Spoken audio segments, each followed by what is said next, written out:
All right, let's be honest. You know the feeling. It's a cold, crisp morning. The sun is just starting to peek over the horizon and bam, the bite is on fire. You're catching fish, everything is going right. And you think to yourself, today is the day. And then like clockwork, it stops. 60 minutes after that sun clears the trees, the lake goes completely dead. It's not just slow, it's a shutdown. Have you ever wondered why? It's not bad luck, and it's probably not your bait. Today, we're going to expose the scientific reason behind this 60-minute shutdown. I promise you, what you learn is going to change how you fish these cold mornings forever. So let me ask you, do you think it's the temperature, the light, or something else entirely? Stick around, because the answer is way more interesting than you think. For years, we've all been told about the golden hours of fishing, sunrise and sunset. For the most part, it's true.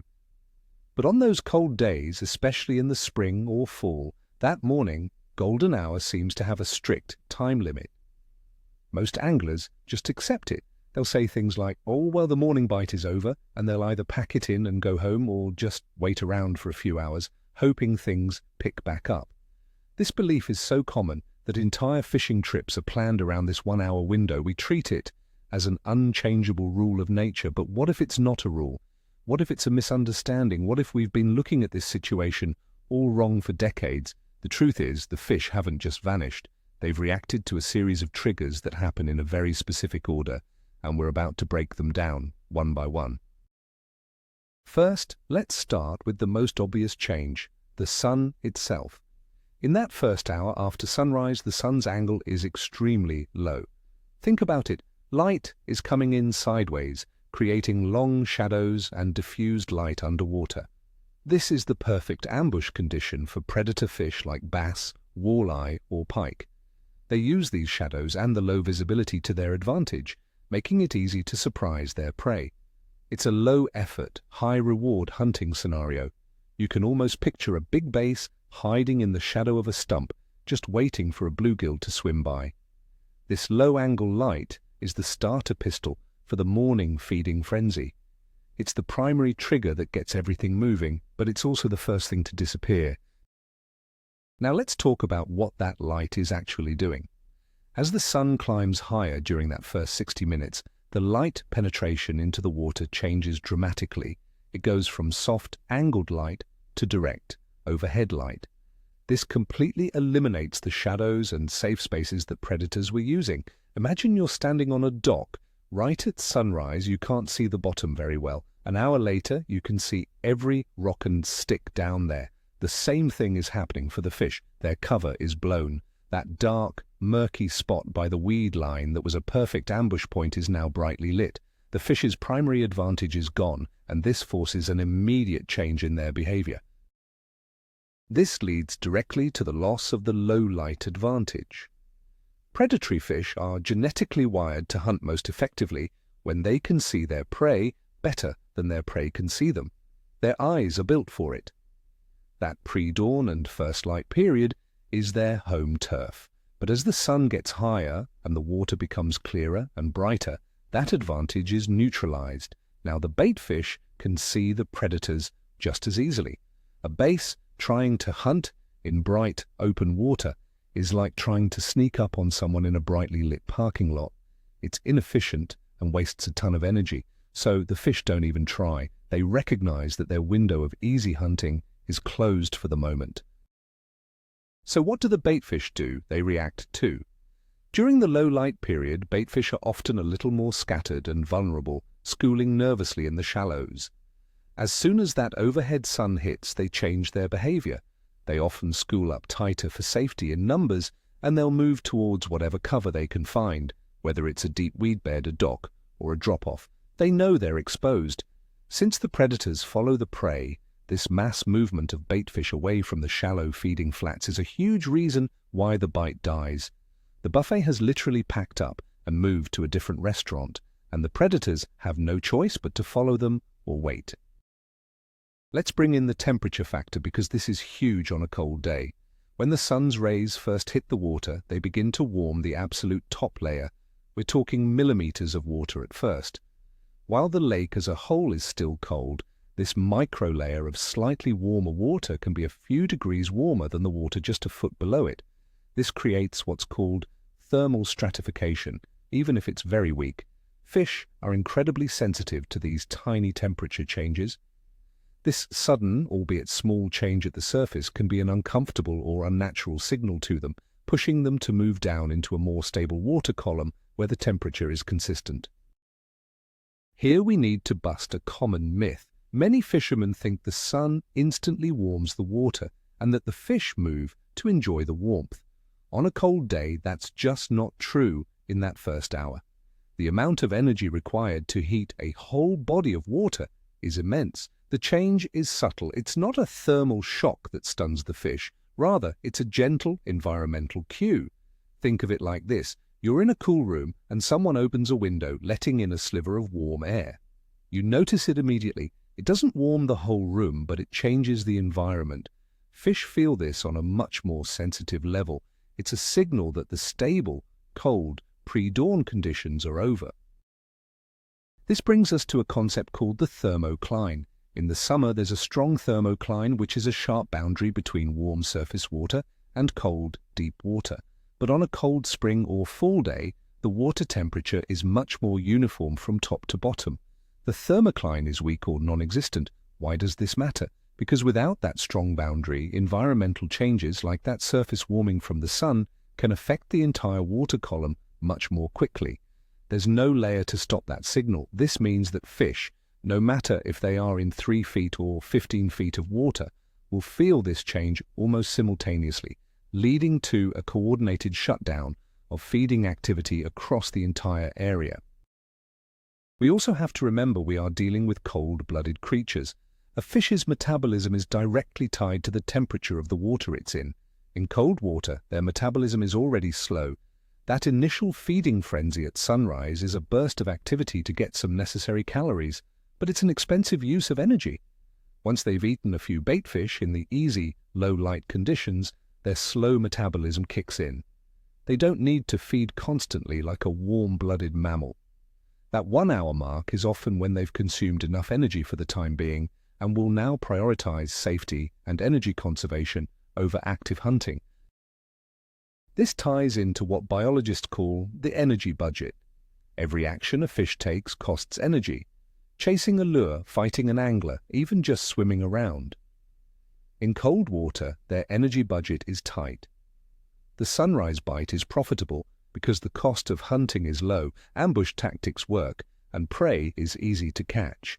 But an hour later, when the sun is high, the bait fish have scattered and the shadows are gone. The cost of hunting skyrockets. A base would have to burn way more calories to chase down a meal in bright conditions. It's just not a good deal for them anymore, so they stop. They will wait until the odds are back in their favor. Let's not forget about oxygen. It's a subtle player, but it matters. Colder water naturally holds more dissolved oxygen, which is one reason fish can be active on cold mornings. However, the first rays of sunlight also kickstart photosynthesis in aquatic plants and algae.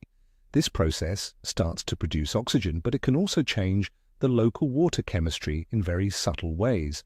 While this effect is much more pronounced later in the day, the initial shift can be another environmental trigger. It's another piece of the puzzle, signaling to the fish that the stable nighttime and dawn conditions are officially over. It's one more reason for them to reposition. Barometric pressure is another invisible force at play. Often the period just before and during sunrise has very stable or slowly falling air pressure, which is a known trigger for active fish feeding. As the sun comes up and begins to heat the atmosphere, the pressure often begins to rise. This change from stable to rising pressure can be a very strong signal for fish to stop feeding and seek cover or deeper water. Many experienced anglers live and die by their barometer, and that 1 hour mark after sunrise is a classic time for this pressure change to begin, effectively telling the fish to lay low. One key difference between a cold morning and a warm summer morning is the insect activity. On a warm day, the rising sun might trigger a massive insect hatch, creating a secondary feeding opportunity that keeps fish active. But on a truly cold morning, That simply doesn't happen. There are no mayflies hatching, no midges swarming. That piece of the food chain is missing, so once the initial baitfish hunt is over, there's no plan B for the fish to switch to. The menu is closed. This lack of insect activity is a critical reason why the shutdown is so abrupt and complete on cold days. It's crucial to remember that fish are driven by two main things: food and safety. When the low-light feeding advantage is gone, their priority instantly flips from food to safety. Their new goal is to find a comfort zone. This isn't necessarily the deepest water in the lake. It might be pulling tight to the shady side of a dock piling, tucking under a submerged log, or suspending just off a sharp drop-off. They are looking for a place where they feel secure and can conserve energy until the next high-percentage feeding opportunity arises. The bite didn't die, the fish just moved to their living room to relax. Think about this from a biological standpoint. Let's call it the digestive pause. After that quick, intense feeding period at dawn, the fish's cold, slow metabolism needs time to work. They can't just eat and eat and eat. They need to retreat to a safe place to digest their meal. Just like you might want to relax on the couch after a big holiday dinner, a fish needs to chill out after its morning meal. That 60-minute mark is often the perfect time for this to happen. They are full, the hunting conditions have deteriorated, so they collectively go into a digestive holding pattern. It's a natural biological rhythm. And finally, let's talk about the one factor we can actually control: us. The human factor. In low light, we're harder to see. Our shadows are long but less defined. Our boats don't stand out as much. As the sun gets high and bright, our presence becomes much more obvious. Our shadows fall directly over the spots we're fishing. Every little movement we make on the boat is more visible. We are literally spooking the remaining fish out of the shallow zones. That increase in our own visibility and noise often coincides perfectly with the 1-hour mark, delivering the final nail in the coffin for the morning bite. This leads to the biggest mistake that 99% of anglers make. It's the great lure mismatch. During that hot sunrise bite, what were you throwing? Probably a reaction bait, a topwater plug, a spinnerbait, a chatterbait. Something that makes noise and covers water. And it worked great, but an hour later, when the fish have moved, when they've become security-focused, and when they're not actively hunting, that same lure is now the worst possible choice. Yet most anglers keep throwing it, wondering why it stopped working. They fail to adapt their presentation to the fish's new mood. So here is the single most important mindset shift you need to make. It is not a shutdown, it is a transition. The fish have not stopped living, they have simply transitioned from an aggressive, shallow water feeding mode to a passive, security-oriented holding mode. Thinking of it as a shutdown makes you give up. Thinking of it as a transition makes you ask the right question.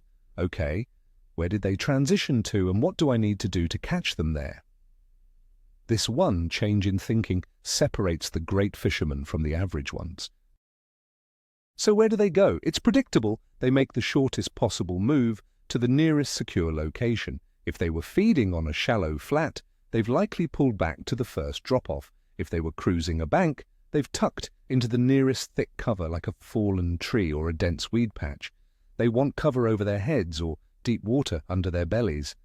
Your job is to look at the area you were just catching them and identify the closest, most logical, safe house. That is where the fish are now. They are probably only 30 to 50 feet away from where you were just catching them. And how do you catch them there? You have to completely change your approach. This is the moment to adapt. Put down the fast-moving reaction baits. It's time to slow down, weigh down. Pick up something that you can present slowly and deliberately right in their new comfort zone. Think of a Ned rig, a drop shot, or a lightweight jig. Your goal is no longer to trigger a hunger bite, but to trigger a reaction bite out of annoyance or opportunity. You need to put a subtle, easy meal right in front of their face, so they don't have to move or expend any energy to eat it. The final point is this. The bite isn't over for the day. That 60-minute shutdown is just the end of the first chapter. By understanding that it's a transition, You can now find the second window. By slowing down, moving to nearby cover or depth, and changing to a finesse presentation, you can start catching fish again while everyone else is complaining that the lake is dead.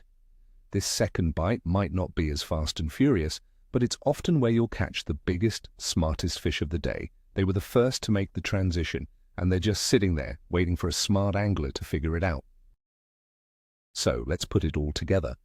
That frustrating 60-minute shutdown isn't a mystery, it's a perfect storm. It's the combination of the sun's angle, eliminating shadows, the baitfish moving for cover, the subtle temperature and pressure changes, and the fish's own metabolism telling them to rest.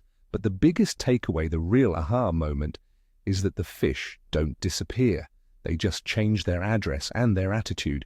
The single most powerful thing you can do is to stop calling it a shutdown and start calling it the transition.